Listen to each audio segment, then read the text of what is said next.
अब की बार सीटेट पार। SST paper 2 NCERT के डे 6 में आप सभी का स्वागत है। हेलो दोस्तों, कैसे हैं आप सभी। और आज हम डे 6 की शुरुआत करेंगे एनसीईआरटी के इंपॉर्टेंट पॉइंट्स के साथ। तो बिना डिले किए स्टार्ट करते हैं आज के पॉइंट्स नंबर 1 हमारे स्क्रीन पे आ चुका है। तापमापी तापमान मापता है। फैक्चुअल क्वेश्चन है, पेन डाउन कर लेना है आप सभी ने। टेम्परेचर किसके द्वारा मापते हैं हम? थर्मामीटर के द्वारा मापते हैं। दूसरा पॉइंट है वायु दाब मापी वायु दाब मापता है। डायग्राम में देख सकते हैं ये हमारा वायु दाब मापी यानी कि बैरोमीटर है और इससे क्या करते हैं हम? वायु दाब यानी कि एटमॉस्फेरिक प्रेशर को मेजर करते हैं। तीसरा पॉइंट है वर्षा मापी। थर्ड डायग्राम हमारा वर्षा मापी का है जिसको हम क्या कहते हैं? रेन गॉग कहते हैं और इससे हम बारिश के अमाउंट यानी कि कितनी रेनफॉल हुई है, कितना बारिश हुआ है, इसको मेजर करते हैं। और अंत में हम डायग्राम में देखेंगे विंड वेन यानी कि वात दिग्दर्शी और इससे क्या डिसाइड होता है कि पवन की दिशा क्या है, यानी कि पवन कौन से डायरेक्शन में बह रही है। बात करें पॉइंट नंबर 2 हमारे स्क्रीन पे है, वायुमंडल को चर्चा में लाएंगे और हम जानेंगे वायुमंडल 5 परतों में डिवाइडेड है। और वो 5 परतें कौन कौन सी हैं? सबसे ऊपर है शोभ मंडल जिसको हम क्या कहते हैं? ट्रोपोस्फियर कहते हैं। दूसरी लेयर है समताप मंडल जिसको हम स्ट्रेटोस्फियर कहते हैं। इसकी तीसरी लेयर है मध्यमंडल जिसको हम मेसोस्फियर कहते हैं। उसके ऊपर वाली लेयर को हम बाह्यमंडल यानी कि थर्मोस्फियर कहते हैं। और जो सबसे ऊपर वाली लेयर है उसको हम बहिर्मंडल के नाम से जानते हैं यानी कि एग्जॉस्फियर के नाम से भी जानते हैं। तो ये वायुमंडल की 5 परतें आप सभी लोगों के सामने हैं। उठाएंगे पॉइंट नंबर 3, डिस्कस करेंगे डिटेल में शोभ मंडल यानी कि ट्रोपोस्फियर को। तो ट्रोपोस्फियर के बारे में क्या क्या पॉइंट्स हैं अभी हम इन सभी को डिस्कस करेंगे। ये सबसे इंपॉर्टेंट पॉइंट, हमारी सबसे इंपॉर्टेंट परत है। इसकी एवरेज हाइट की बात करें तो इसकी एवरेज हाइट 12 किलोमीटर है, यानी कि धरती से यहाँ तक की जो दूरी है जिसको हमने ट्रोपोस्फियर कहा है ये 12 किलोमीटर तक फैला हुआ है। इंपॉर्टेंट क्यों है? क्योंकि मौसम की सभी घटनाएं जैसे बारिश होता है या कोहरा होता है या ओला वर्षण होता है, वो सारे के सारे जो घटनाएं होती हैं यानी कि जितने नेचुरल फिनोमिनाज होते हैं वो हमें इसी परत में देखने को मिलती हैं। यानी कि अगर इससे हम ऊपर चले जाएं तो हमें कोई बारिश, कोई कोहरा या कुछ भी ओला वर्षण जैसी चीजें नहीं दिखेंगी। यानी कि ये जितनी चीजें होती हैं हमें दिखती हैं ये सारी की सारी ट्रोपोस्फियर यानी कि शोभ मंडल में घटित होती हैं। बात करेंगे अगले पॉइंट और उठाएंगे हम स्ट्रेटोस्फियर यानी कि समताप मंडल को। शोभ मंडल के ठीक ऊपर वाला एरिया ये है शोभ मंडल यानी कि ट्रोपोस्फियर। इसके ठीक ऊपर वाला लेयर यहाँ तक कौन सा लेयर है? ये स्ट्रेटोस्फियर है, डायग्राम में आप देख सकते हैं। और इसकी एवरेज हाइट की बात करें तो ये 50 किलोमीटर तक उड़ सकता है। इसमें एक फैक्चुअल पॉइंट और ऐड होता है, अगर आपसे पूछे कि जो एरोप्लेन है यानी कि हवाई जहाज है ये कौन से लेयर में उड़ती है, तो ये कौन से लेयर में उड़ती है? समताप मंडल यानी कि स्ट्रेटोस्फियर में। और इसी लेयर में क्या होते हैं? इस लेयर को हम ओजोन लेयर के नाम से भी जानते हैं। ओजोन लेयर यानी कि O3 जो कि क्या करती है? हमें सूरज के हार्मफुल रेज से, हानिकारक किरणों से प्रोटेक्ट करती है, वो भी इसी परत में पाई जाती है। इस लेयर में एरोप्लेन के उड़ने का एक और कारण है कि जैसा कि अभी हमने डिस्कस किया कि जो भी बारिश, कोहरा है वो सब ट्रोपोस्फियर में होता है, तो इस लेयर में ये सभी चीजों से फ्री है, इजिली उड़ सकता है। बात करेंगे अगले पॉइंट नंबर 5 हमारे स्क्रीन पे है। जैसा कि अभी मैंने आपको जस्ट बताया कि समताप मंडल की विशेषता, इसमें ओजोन गैस की परत होती है जिसको हम O3 के नाम से जानते हैं और ये क्या करती है? सूरज से आने वाली हार्मफुल किरणों से हमारी रक्षा करती है। बढ़ेंगे अगले पॉइंट नंबर 6 की तरफ और डिस्कस करेंगे यहाँ पे हम तीसरी लेयर यानी कि मध्यमंडल की। तो मध्यमंडल के बारे में क्या कहा गया है? ये वायुमंडल की तीसरी परत है, बिल्कुल ठीक बात है। और इसकी हाइट कितनी है? 80 किलोमीटर की ऊंचाई तक ये फैला हुआ है। यानी कि यहाँ से लेके यहाँ तक की जो हाइट है मेसोस्फियर वाले लेयर की ये 80 किलोमीटर है।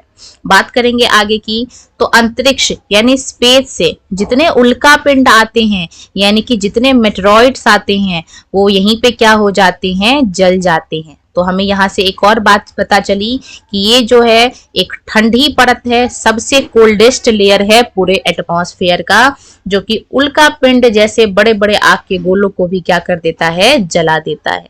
बात करेंगे अगले पॉइंट नंबर 7 की, बाह्य वायुमंडल जिसको हम क्या कहते हैं, थर्मोस्फेयर। इसमें क्या होता है कि जैसे जैसे हम ऊपर बढ़ते जाएंगे ऊंचाई के साथ तापमान भी बढ़ता है, यानी कि हाइट बढ़ने से क्या होता है, टेम्परेचर भी बढ़ता है। यानी कि जैसे जैसे इस थर्मोस्फियर में हम ऊपर जाते जाएंगे हाइट इसकी टेम्परेचर के साथ साथ बढ़ती रहेगी। आयान मंडल जिसको आयनोस्फीयर कहते हैं वो भी इसी का भाग है, और ये कितने, इसकी जो हाइट है वो कितनी है, 80 से 400 किलोमीटर तक इसका फैलाव है। अगला पॉइंट है जो रेडियो संचार है, यानी कि जो रेडियो टेलीकास्ट होता है, ब्रॉडकास्ट होता है, वो भी इसी लेयर का यूज करके होता है। बात करेंगे अगले पॉइंट नंबर 8 की, जिसको हम बहिर्मंडल यानी कि पृथ्वी की सबसे ऊपर परत एग्जॉस्फेयर के नाम से जानते हैं। ये वायु की पतली परत होती है, ये वायु की सबसे थिनेस्ट लेयर है, इसलिए इतने ऊपर तक जा रही हैं। और इसमें सभी हल्की गैसेस जो कि क्या कर सकती हैं, उड़ सकती हैं, तैर सकती हैं। हल्की गैसेस, लाइट गैस जैसे हाइड्रोजन, हीलियम, वो इसी लेयर में जो है वो तैरती हैं, और ये जो है यही अंतरिक्ष वाला हिस्सा है। बात करेंगे अगले पॉइंट नंबर 9 को देखेंगे, जहां पे हम डिस्कस करने वाले हैं टेम्परेचर यानी कि तापमान के बारे में। तो वायु में मौजूद ताप यानी कि गर्मी और शीतलता यानी कि हॉटनेस और कोल्डनेस दोनों के मिलने से हम क्या कहते हैं, उसको तापमान कहते हैं। डायग्राम में देख सकते हैं ये सूरज है, और सूरज क्या कर रही है, अपनी रोशनी फैला रही है। वहीं कहीं कहीं से क्या हो रहा है, इस पे हवा भी पड़ रही है। तो ठंड और गर्म को हम क्या कहते हैं, तापमान कहते हैं। बात करेंगे अगले पॉइंट नंबर 10 की, वायुमंडल का तापमान केवल दिन और रात में नहीं बल्कि ऋतुओं के हिसाब से भी चेंज होता है। जैसा कि हम सभी जानते हैं दिन में गर्मी होती है, टेम्परेचर ज्यादा होता है, चाहे कोई सा भी सीजन हो, विंटर हो, समर हो, स्टिल सभी का यही फिनोमिना है कि दिन में क्या होती है, टेम्परेचर ज्यादा होता है और रात में टेम्परेचर कम हो जाता है। वहीं बात करें ऋतुओं की, तो जैसा कि हम सभी जानते हैं गर्मी में क्या होता है, गर्मी में क्या होता है, टेम्परेचर ज्यादा होता है। वहीं बात करें ठंड की, तो ठंड में क्या हो जाता है, टेम्परेचर कम हो जाता है। बात करेंगे स्प्रिंग और ऑटम की, तो जो वसंत ऋतु है या ऑटम सीजन यानी कि पतझड़ है, यहाँ पे क्या होते हैं, टेम्परेचर मीडियम होते हैं। यानी कि दिन और रात के हिसाब से भी टेम्परेचर चेंज होता है और ऋतुओं के हिसाब से भी टेम्परेचर चेंज होता है। नजर डालेंगे अगले पॉइंट नंबर 11 हमारे स्क्रीन पे आ चुका है। सूर्य से आने वाली ऊर्जा, यानी कि ये सूर्य है और ये रोशनी फैला रही है जिसको हम ऊर्जा कहते हैं। ये क्या करती है, पृथ्वी कैप्चर कर लेती है, और इसको हम क्या कहते हैं, आतपन यानी कि इंसुलेशन के नाम से जानते हैं। बात करेंगे अगले पॉइंट नंबर 12 हमारे स्क्रीन पे आ चुका है। जब वायु गर्म होती है, यानी कि जैसे जैसे हवा गर्म होगी तो हल्की होगी, और अगर हल्की होगी तो वो क्या करेगी, ऊपर उठेगी। यानी कि जो गर्म वायु है वो हल्की होती है और ऊपर उठती है, जबकि जो ठंडी वायु है वो कैसी होती है, उसका भार ज्यादा होता है और वो भारी होता है। तो क्या होता है कि जो गर्म वायु है वो जैसे ही ऊपर उठता है उसके ठीक नीचे ठंडी वायु उसके पीछे पीछे आ जाती है, और इस प्रकार से क्या होता है कि वायु का जो स्थान है वो भरा रहता है, और इसी प्रकार वायु चक्र चलता रहता है। यानी कि जो हवा है वो क्या हुई, गर्म होके ऊपर उठी, और ठंडी वाली जो हवा है वो ठीक इसके नीचे, फिर ये गर्म होगी, ये ऊपर जाएगी, फिर ठंडी इसके नीचे, और इसी को हम क्या कहते हैं, वायु चक्र यानी कि एयर साइकिल के नाम से भी जानते हैं। रोशनी डालेंगे अगले पॉइंट नंबर 13 हमारे स्क्रीन पे है, और देखेंगे थर्मामीटर को। तो तापमान को मापने की जो मानक इकाई है, यानी कि टेम्परेचर को हम किस में मापते हैं, हम लोग तो उसको डिग्री सेल्सियस में मापते हैं, जबकि फॉरेन कंट्रीज में उसको फ़ारेनहाइट के नाम से भी जाना जाता है। बात करें आविष्कार की, तो इसका आविष्कार किया था एंडर्स सेल्सियस ने। ये जो डिग्री सेल्सियस यूनिट है इसका आविष्कार किसने किया था, एंडर्स सेल्सियस ने। ठीक है, बात करेंगे अगले पॉइंट नंबर 14 हमारे स्क्रीन पे है, और देखेंगे जल को। ये जल की बूंदें हैं, तो यहाँ पे हम डिस्कस करेंगे कब जमेंगी और कब उबलेंगी। तो जो हमारा पानी यानी कि जल है वो 0 डिग्री पे क्या हो जाता है, जम जाता है, यानी कि 0 डिग्री पे ये क्या बन जाएगा, सॉलिड बन जाएगा। आइस बन जाएगा, जबकि 1000 डिग्री पे ये क्या हो जाएगा, उबल जाएगा, यानी कि बॉयल होने लगेगा। ठीक है, बात करेंगे अगले पॉइंट नंबर 15 की, जो कि हमें बताता है कि जो हमारा चांद है, चंदा मामा जिसको हम मून कहते हैं, इस पे हवा नहीं है। अब अगर हवा नहीं है तो क्या होगा, हवा का दाब भी नहीं होगा, यानी कि वायु दाब भी यहाँ पे शून्य होता है। बात करेंगे अगले पॉइंट नंबर 16 की, जिसमें हम देखेंगे कि जो अंतरिक्ष यात्री हैं, यानी कि जो स्पेस वाले हैं, वो क्या करते हैं, जब चांद पे जाते हैं तो क्या करते हैं, विशेष रूप से सुरक्षित हवा, अब क्योंकि वहां पे हवा नहीं है और ना ही वायुदाब है, तो देख रहे हो इनके कपड़े कैसे फूले फूले से हैं, इसके अंदर जो है वो हवा फिल होती है।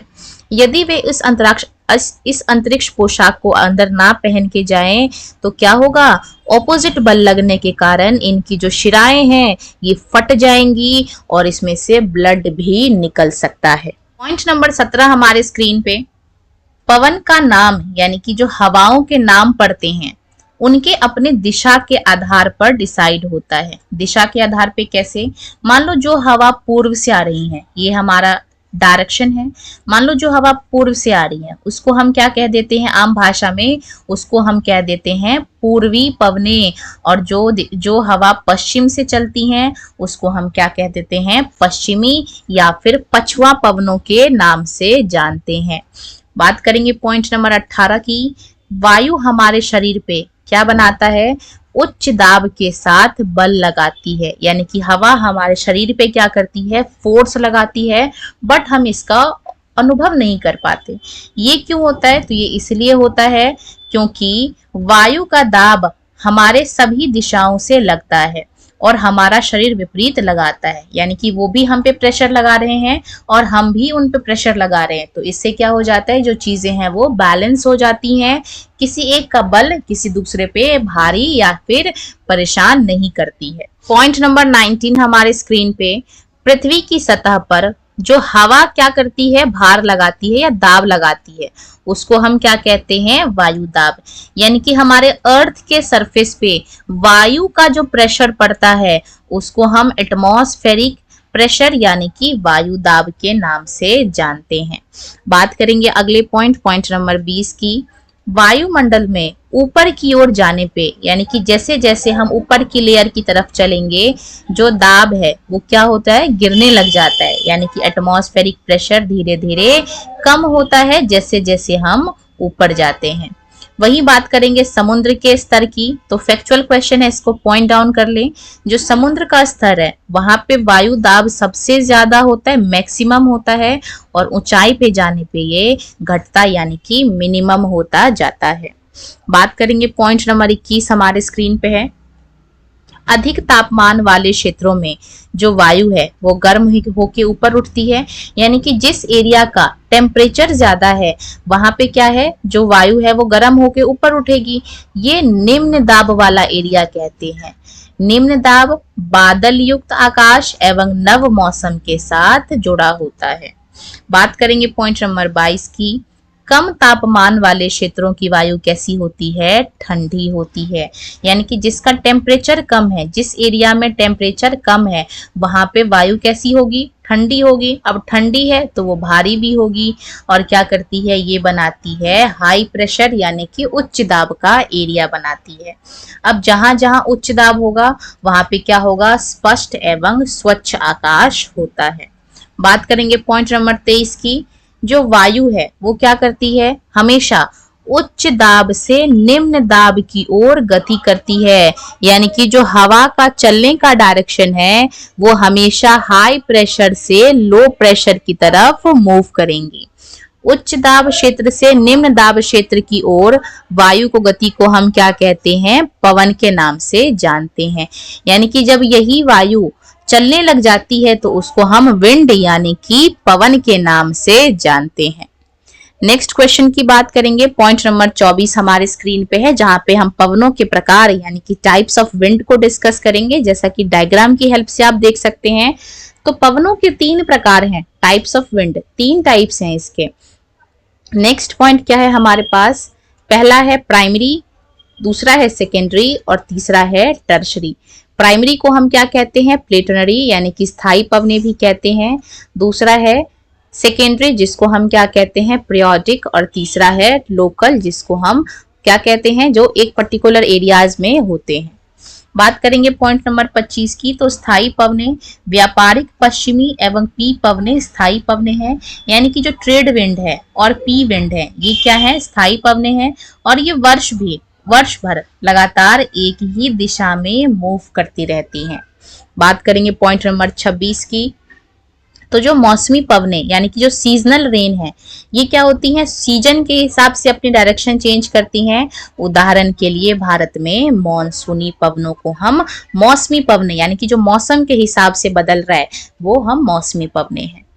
बात करेंगे पॉइंट नंबर 27 की, जिसको हम स्थानीय पवने यानी कि लोकल विंड कहते हैं। ये एक छोटे से, मान लो ये तमिलनाडु का एरिया है, तो यहाँ जो चलने वाली पवने हैं इसको हम किस नाम से जानते हैं, स्थायी पवने यानी कि लोकल विंड के नाम से जानते हैं। उदाहरण के लिए स्थल और समुद्री समीर। समीर का मतलब भी वायु होता है, हवा होती है। बात करेंगे पॉइंट नंबर 28 की, और यहाँ पे हम बात करने वाले हैं आर्द्रता यानी कि ह्यूमिडिटी की। तो ये क्या होता है, जब जल पृथ्वी एवं विभिन्न जलाशयों से वाष्पित होता है तो ये क्या करता है, जलवाष्प यानी भाप बन जाता है। और वायु में जब इस जलवाष्प की मात्रा बढ़ती है तो उसको हम क्या कहते हैं, आर्द्रता यानी कि ह्यूमिडिटी के नाम से जानते हैं। बात करें नेक्स्ट पॉइंट नंबर 29 की, तो जब वायु में जल वाष्प यानी कि वाटर वेपर की मात्रा बहुत ज्यादा होती है तो उसको हम आर्द्र दिन यानी कि वेट डे कहते हैं। और जैसे जैसे हवा गर्म होती है तो जल को धारण की क्षमता इसकी बढ़ जाती है और इस प्रकार ये ज्यादा आर्द्र यानी कि ज्यादा ह्यूमिडिटी इसके अंदर आ जाता है। बात करेंगे अगले पॉइंट नंबर 30 की, जब जैसे जैसे जलवाष्प ऊपर उठता है तो कैसा होता है, ये ठंडा होना शुरू होता है। अब जब ठंडा होगा तो फिर क्या करेंगी, ये जल की बूंदें बनाएंगी। अब जल की बूंदें इतनी भारी होती हैं, जब ये तैर नहीं पाती हैं तो क्या कर देती हैं, वर्षण के रूप में नीचे आ जाती हैं यानी कि वर्षा होती है। यानी कि जैसे जैसे ये भारी होगी ये अपना वेट उठाने में सक्षम नहीं होती हैं और जब वेट नहीं उठ पाता है तो ये बारिश के फॉर्म में नीचे गिर जाती हैं। बात करें पॉइंट नंबर 31 की, तो पृथ्वी पे जो जल गिरता है वो कौन कौन से टाइप्स हैं। एक तो है वर्षण जिसको हम क्या कहते हैं, वर्षा कहते हैं। ज्यादातर जो भौम जल है यानी कि जो भूमि के अंदर वाले जल है, अंडरग्राउंड वाटर जिसको कहते हैं ग्राउंड वाटर, वो कहाँ से मिलता है, वर्षा के जलों से ही उनको प्राप्त होता है। बात करें पॉइंट नंबर 32 की, तो एक्टिविटी के बेस पे हमने वर्षा को 3 प्रकार में बांटा हुआ है। सबसे पहला पार्ट है संवहनी वर्षा जिसको हम कन्वेक्शनल रेनफॉल कहते हैं। दूसरा है हमारे पास पर्वतीय वर्षा जिसको हम क्या कहते हैं, ये हमारा क्या है, रिलीफ रेनफॉल है। और तीसरा हमारा फ्रंटल यानी कि सामने वाला है। ठीक है, वर्षण के दूसरे रूप कौन कौन से हैं, हिमवृष्टि और ओला है। बात करेंगे अगले पॉइंट की, पॉइंट नंबर 33 कहता है हमसे, सूर्य से ताप के कारण जो जल है वो क्या हो जाता है, भाप बन जाता है। और जब ये भाप बनेगा उसके बाद ठंडा होके बादलों का रूप ले लेगा और यहीं से वर्षा, हिम और हिमवृष्टि के रूप में हमारे धरती पे वापस गिरता है। जल जिस क्रम में जल लगातार अपने स्वरूप को बदलता रहता है, महासागरों, वायुमंडलों और धरती के बीच चक्कर लगाता रहता है, इसी को हम क्या कहते हैं, जल चक्र कहते हैं। आप इस डायग्राम की हेल्प से इसको देख सकते हैं। मानो पानी जो है वो गर्म हुआ, गर्म होके ऊपर उठा, जब इसने अपना वेट जब इससे सहा नहीं गया तो इसने क्या कर दिया, रेन कर दी, बारिश कर दी। फिर यही पानी वापस से भाप बनेगा, गर्म होके ऊपर उठेगा वापस। इस चक्कर को हम क्या कहते हैं, वाटर साइकिल यानी कि जल चक्र के नाम से इसको हम जानते हैं। ये क्रम है। बात करेंगे पॉइंट नंबर 34 की, महासागरों एवं समुद्रों का जो पानी है वो कैसा होता है, लवणीय यानी कि सलाइन वाटर होता है, नमकीन पानी, खारा पानी होता है। इसमें अधिकांश नमक सोडियम क्लोराइड या खाने में उपयोग होता है, यानी कि इसी के पानी से क्या बनता है, हमारा खाने वाला नमक सोडियम क्लोराइड जिसको कहते हैं साइंटिफिक भाषा में बनता है। बात करें पॉइंट नंबर 35 की, तो जो लवणता यानी कि जो सैलिनिटी है वो 1000 ग्राम जल में मौजूद नमक की मात्रा होती है। यानी कि 1000 ग्राम जल में कितना पानी बना है, कितना नमक है इसके अंदर, उसी को हम क्या कहते हैं, लवणता कहते हैं। महासागर की जो औसत लवणता है वो कितनी है, 35 भाग प्रति 1000 ग्राम है। नेक्स्ट पॉइंट को देखेंगे, पॉइंट नंबर 36। ये भी फैक्चुअल क्वेश्चन है, पेन डाउन कर लेना है। इजराइल के अंदर जो डेड सी है, मृत सागर है, में 45 भाग प्रति 1000 ग्राम लवणता होती है। यानी कि एवरेज अभी हमने देखा 35 है, लेकिन इजराइल में कितनी सैलिनिटी है, 45 ग्राम है। तैराक इसमें तैर सकते हैं। क्यों? क्योंकि नमक की जो अधिकता है वो इसको क्या कर देती है, और ज्यादा सघन बना देती है। बात करेंगे पॉइंट नंबर 37 की, पेन डाउन करके रख लें इसको, वेरी इंपॉर्टेंट और फैक्चुअल क्वेश्चन है। 22 मार्च को हम क्या मनाते हैं, वर्ल्ड वाटर डे के नाम से जानते हैं। यानी कि विश्व जल दिवस के नाम से 22 मार्च का दिन हम मनाते हैं। और ये क्यों किया जाता है, ताकि लोगों के बीच हम अवेयर कर सके लोगों को जल के प्रति। बात करेंगे पॉइंट नंबर 38 की, जहां हम डिस्कस करेंगे टाइड्स और इसके अंदर होने वाली अलग अलग एक्टिविटीज। जो ताल और झील है के शांत जल के विपरीत महासागरीय जल हमेशा गतिमान, यानी कि ओशियन के अंदर का जो पानी है वो हमेशा क्या करता रहता है, मूव करता रहता है। अब ये शांत कभी नहीं रहता, ठीक है, ये शांत कभी नहीं रहता। तो महासागर की गति के हिसाब से इसका जो पानी है इसको हमने 3 प्रकार में बांटा हुआ है। सबसे पहले है तरंगे, जिसको वेव के नाम से जानते हैं। दूसरा है ज्वार भाटा, जिसको हम टाइड्स कहते हैं। और तीसरी है धाराएं, जिसको हमने ओशियनिक करंट के नाम से जाना है। पॉइंट नंबर 39, महासागरीय सतह पर जल लगातार उठता और गिरता रहता है। ये महासागर की सतह है, यहाँ पे जल क्या हो रहा है, उठ रहा है फिर वापस गिर रहा है, उठ रहा है और वापस गिर रहा है। इन तरंगों को हमने क्या कहा है, वेव यानी कि तरंगे कहते हैं। जब समुद्री सतह पर हल्की पवन बहती है तब तरंगे उत्पन्न होती हैं। जितनी ज्यादा पवन होती है तरंगे भी उतनी ही ज्यादा बड़ी होती हैं। यानी कि जितना ज्यादा हवा का प्रेशर इस पे पड़ता है उतना ही ऊंचा पानी जो है इनका ऊपर उठता है। भूकंप यानी कि अर्थक्वेक, ज्वालामुखी उद्गार यानी वॉल्केनिक इरप्शन, और पानी के नीचे जो भूस्खलन होता है इसकी वजह से जो तरंगे हैं, वेव्स हैं, वो बहुत ऊपर तक उठती हैं। 15 मीटर की ऊंचाई तक अगर उठ जाए तो उसको हम क्या कहते हैं, सुनामी के नाम से जानते हैं। ये भी एक तरीके का क्या है, नेचुरल डिजास्टर है। तो अगर आपसे ये पूछा जाए कि सुनामी किस वजह से आती है, तो तरंगों के ऊपर उठने की वजह से सुनामी आती है। बात करें, ये भी एक फैक्चुअल क्वेश्चन और बहुत इंपॉर्टेंट है। 26 दिसंबर 2004 को क्या हुआ था, हिंद महासागर यानी कि हमारे इंडियन ओशियन में सुनामी तरंगों, पोताश्रय तरंगों के कारण बहुत ज्यादा डिस्ट्रक्शन हुआ था। ये तरंगे उस भूकंप का परिणाम है जिसका अधिकेंद्र सुमात्रा यानी कि इंडोनेशिया के पास आया था, जिसका प्रभाव हमारे अंडमान और निकोबार में भी देखने को मिला था। ये जो भूकंप आया था इसकी जो पैमाना था वो 9.0 मापा गया था इसको रिक्टर स्केल पे। इससे क्या क्या हुआ था, जो भारतीय प्लेट है वो बर्मा प्लेट के नीचे धंस गई और समुद्र तल में अकस्मात अचानक से गति उत्पन्न हो गई। ये क्या था, भूकंप आया। और ये जो सुनामी थी लगभग 800 किलोमीटर पर घंटे की गति से आया था। यानी कि बहुत बड़ा डिस्ट्रक्शन हुआ था, 2004 में विनाश हुआ था।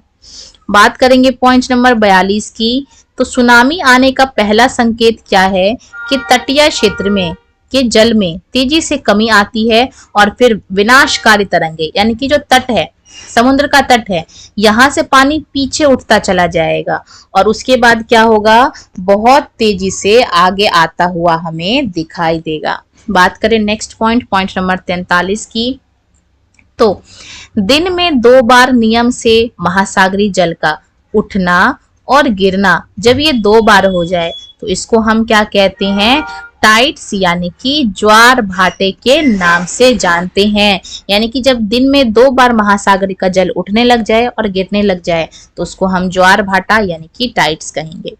जब सर्वाधिक ऊंचाई तक उठकर, जब यहाँ तक उठ के ये जो पानी है वो क्या करता है, एक बड़े हिस्से को डुबा देता है, तो उसको हम ज्वार यानी कि टाइड्स कहते हैं। और जब जल वापस अपने पुराने वाले डायरेक्शन आ जाता है, निम्नतम स्तर तक आ जाता है, तो उसको हम क्या कहते हैं, भाटा यानी कि नीप के नाम से जानते हैं। बात करेंगे पॉइंट नंबर 45 की। यहाँ पे हम डिस्कस करेंगे ज्वार भाटे क्यों आते हैं। तो सूर्य एवं चंद्रमा के शक्तिशाली ग्रेविटेशनल फोर्स की वजह से क्या हो रहा है, पृथ्वी की सतह पर ज्वार भाटे आते हैं। ये देखिए, ये अर्थ है, इधर की तरफ हमारा सन है और ये हमारा मून है।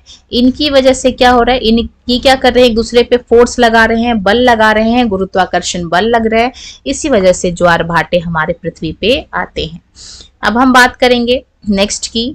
जब पृथ्वी का जल, ये हमारा पृथ्वी है और इसका जल चंद्रमा के निकट होता है यानी कि मून के पास होता है, उस समय चंद्रमा के गुरुत्वाकर्षण बल से जल क्या होता है, अभिकर्षित यानी कि ऊपर उठता है और इस वजह से उच्च ज्वार यानी कि हाई टाइड्स आते हैं, बड़े लेवल के टाइड्स आते हैं।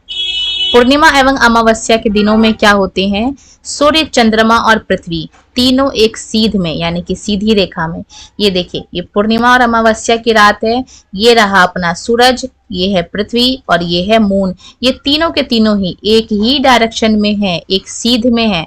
तो इस कंडीशन में क्या होता है, हाई टाइड्स आते हैं, जिसको हम बृहत ज्वार या फिर स्प्रिंग टाइड के नाम से भी जानते हैं। बात करेंगे पॉइंट नंबर 47 की।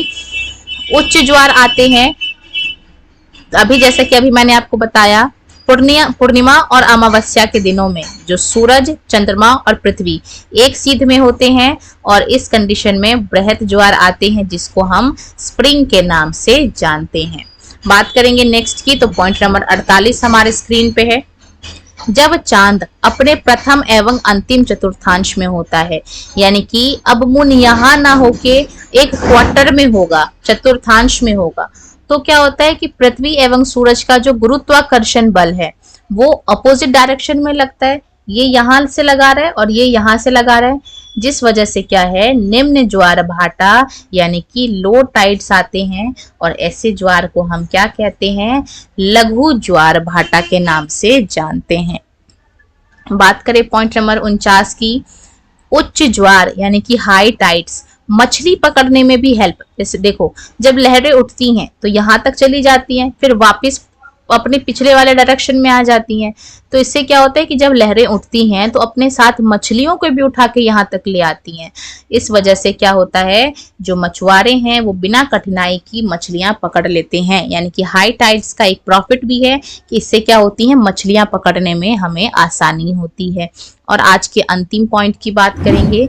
ज्वार भाटा से होने वाले जो जल हैं उसका यूज किसमें किया जाता है, विद्युत यानी कि इलेक्ट्रिसिटी बनाने में इसका हम प्रयोग करते हैं।